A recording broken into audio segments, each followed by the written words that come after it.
Hello दोस्तों। आज हम लोग सॉल्व करते हैं एक और problem. Remove duplicates from sorted अरे टू। गिवन एन इंटीजर अरे non decreasing order in place algorithm use करनी है, पर इसमें एक है कि should be appears at most twice. तो ये सिमिलर प्रॉब्लम है, बस इसमें एक है कि ये should appear at most twice, मतलब कि दो बार ये अपियर होना चाहिए। अभी पिछली बार हमने जो किया था उसमें सिंगल एलिमेंट था, वो एलिमेंट था जो एक बार आया, बस इसमें दो बार आना चाहिए। तो चलिए शुरू करते हैं। तो सबसे पहले जो है सबसे पहले हम ले लेते हैं इंट के इक्वस टू वन। फिर हमने ले लिया कि int int count equals to one. Count variable हमने लिया है उसको काउंट मेंटेन करने के लिए टू टाइम्स। फिर हमने लूप चलाया for int I equals to zero, I is less than nums dot length and I plus plus.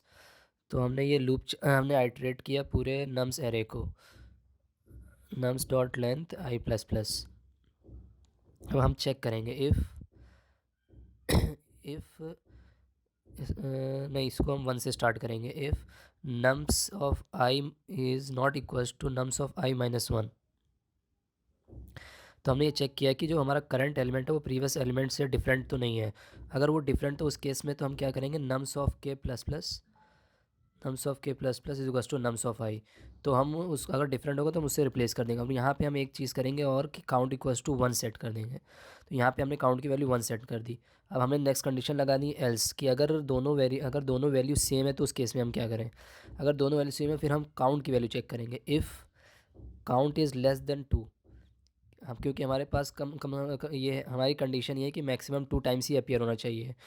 तो अगर count less than equals to two तो हम यहाँ सेट कर देंगे नम्स ऑफ के plus plus is equals to nums of आई।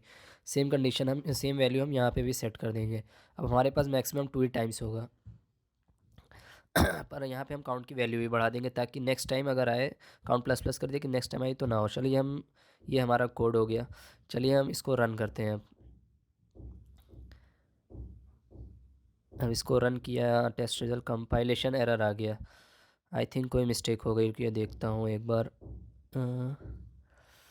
हाँ, parenthesis missing था, इसको हमने फिर पैरेंथेसिस लगा फिर से रन कराया हमने।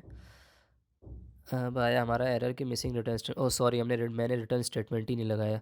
चलिए हम यहाँ पे पहले रिटर्न स्टेटमेंट लगा लेते हैं कि रिटर्न के, हम क्योंकि हमें के रिटर्न कराना है कि number of elements in array. Condition लगाने के बाद फिर हमने रन कराया इसको।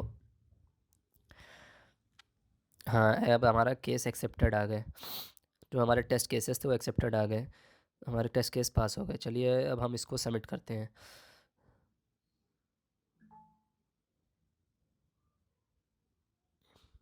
तो फाइनली हमारा सॉल्यूशन जो है वो एक्सेप्ट हो गया है।